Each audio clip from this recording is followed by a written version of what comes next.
नमस्ते गुरुजी। नमस्ते प्रिया, नमस्ते। तो गुरुजी, आज हम आपसे जानना चाहते हैं हमारी पृथ्वी के बारे में कि पृथ्वी किसके ऊपर आधारित है और हमारी पृथ्वी के पालनहार कौन है। ब्रह्मांड के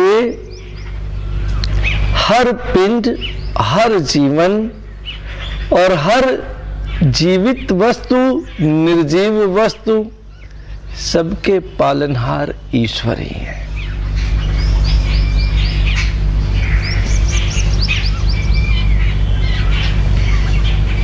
सुनाई दे रहा नहीं?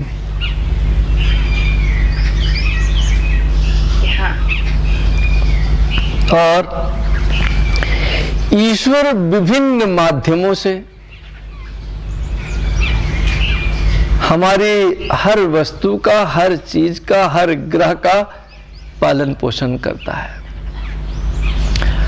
पृथ्वी की जहां तक बात है, आकाशीय समस्त पिंड एक दूसरे से एक आकर्षण बल से जुड़े हुए हैं। ठीक है, तो चंद्रमा पृथ्वी को खींचता है, पृथ्वी चंद्रमा को खींचती है, पृथ्वी सूर्य को खींचती है और सूर्य पृथ्वी को खींचता है।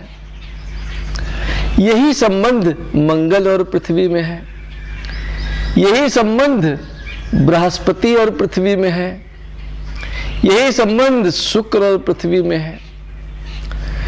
तो इन सबका बल मिलाकर के हमारी पृथ्वी के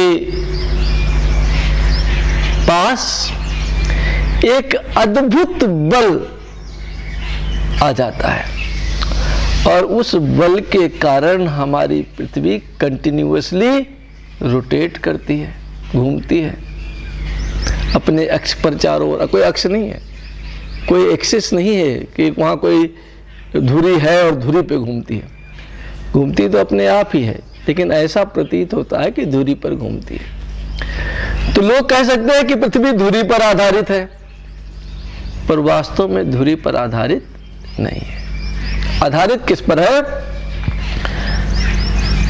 इन सब ग्रहों के गुरुत्वाकर्षण बल पर,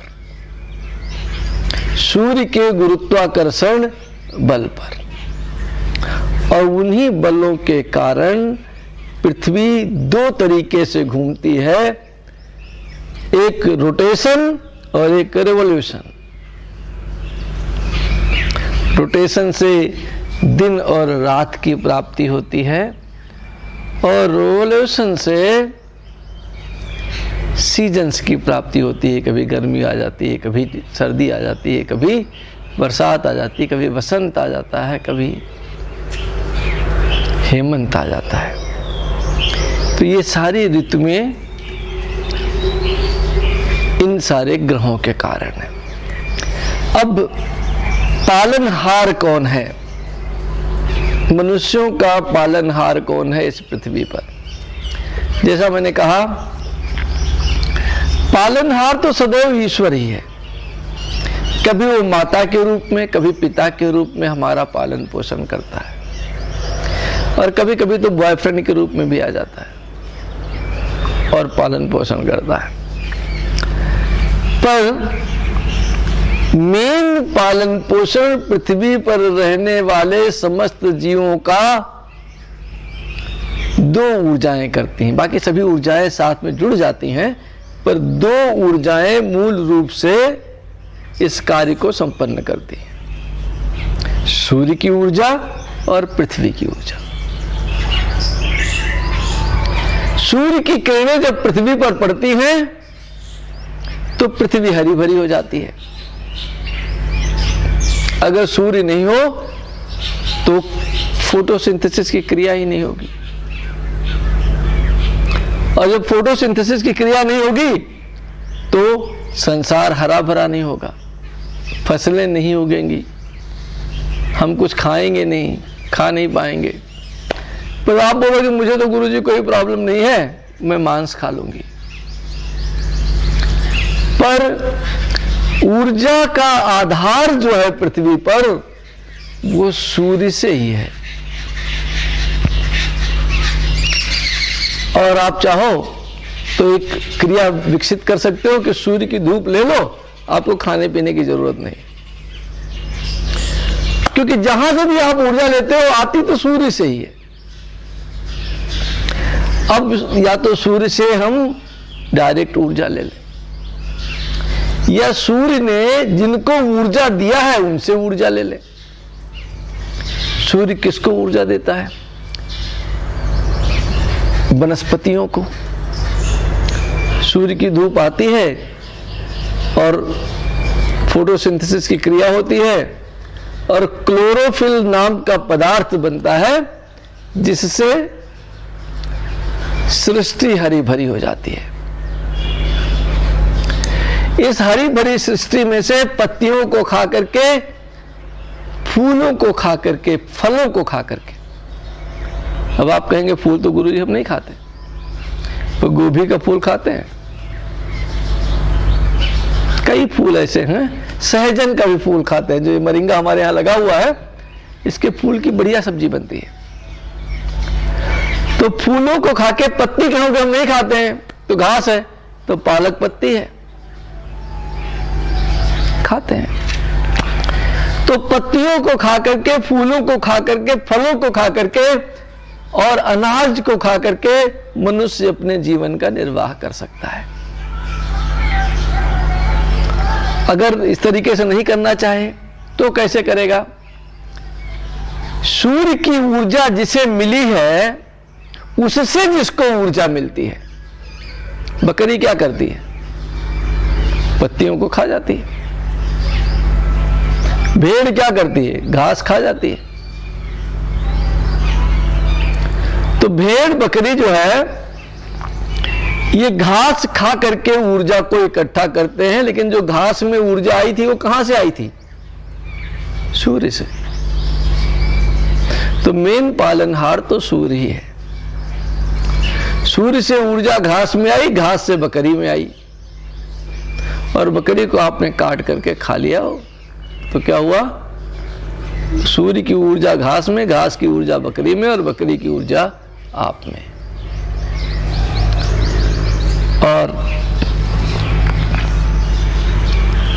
इसीलिए सूर्य को हम आत्मज कहते हैं, सूर्य को हम पिता कहते हैं, सूर्य को हम मित्र कहते हैं। क्यों? क्योंकि सूर्य की ऊर्जा से ही हम जीवित हैं। दूसरी ऊर्जा क्या है? ये तो पिता की ऊर्जा हो गई। तो पिता ऊर्जा भेज देता है। पिता जब कमा के ले आता है तो कौन करता है? मां। और माता को वेदों में पोषिका कहा गया है। जननी भी माता है। जननी वो है जो जनन करे, जिसने हमको पैदा किया है वो जननी है, पर माता वो नहीं है। जननी भी माता हो सकती है, पर जरूरी नहीं कि वो माता हो ही, क्योंकि वेद ने कहा है कि माता पोषिका होती है, जो हमारा नरिशमेंट करे, जो हमें पोषे, वो हमारी माता। इसीलिए अगर आप वैदिक संस्कृति के लोगों को देखें जो भारत के आसपास रहते हैं, वो गौ को माता कहते हैं। क्यों? क्योंकि माता के बाद अगर किसी ने हमारा पालन पोषण किया है तो गाय थी, उसके दूध से हमारा पालन पोषण हुआ। फिर आप जानते ही होंगे पृथ्वी को भी माता कहते हैं, धरती माता। क्यों? क्योंकि धरती से उगे हुए अनाज से हमारा पालन पोषण होता है, धरती से उगी हुई घास से हमारा पालन पोषण होता है। धरती पर आम का पेड़ उगता है और सवेरे आम रस खाया तो आनंद आ गया। तो हमारा जो पोषण है वो मूल रूप से ईश्वर द्वारा किया जाता है, और ईश्वर सूर्य के माध्यम से पृथ्वी के माध्यम से हमारा पोषण करता है। और पृथ्वी पर समस्त जीवों का पोषण इन्हीं मूल दो ऊर्जाओं से होता है। पर ये दो ही ऊर्जाएं नहीं है, आपको बहुत सारी दूसरी भी चीजें चाहिए। आयरन चाहिए, स्वर्ण चाहिए, रजत चाहिए, कांस्य चाहिए, नमक चाहिए। ये सब कहाँ से आता है? ये सब माइंड से आता है। और वो माइंड्स जो हैं, ये ग्रहों की जो गति होती है, जिस ग्रह का जिस क्षेत्र में ज्यादा प्रभाव होगा, उस क्षेत्र में उस ग्रह से संबंधित माइंड बन जाएगी। अगर बृहस्पति का प्रभाव होगा, गुरु का प्रभाव होगा, तो वहां सोने की खान बन जाएगी। शनि का प्रभाव होगा तो वहां लोहे की खान बन जाएगी। इस तरीके से, और उन पदार्थों का सेवन करके भी, और ऐसा नहीं कि उन्हीं में पदार्थों में सेवन है, पालक में भी लौह तत्व है। तो पालक में मुख्य ऊर्जा तो सूर्य की और पृथ्वी की है, पर बाकी ग्रहों की ऊर्जा भी पालक में समाहित है।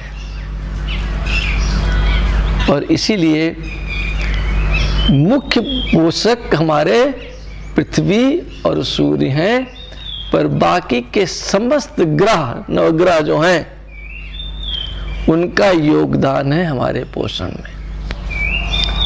और इसीलिए तो हम सुबह उठ करके उनकी पूजा करते हैं।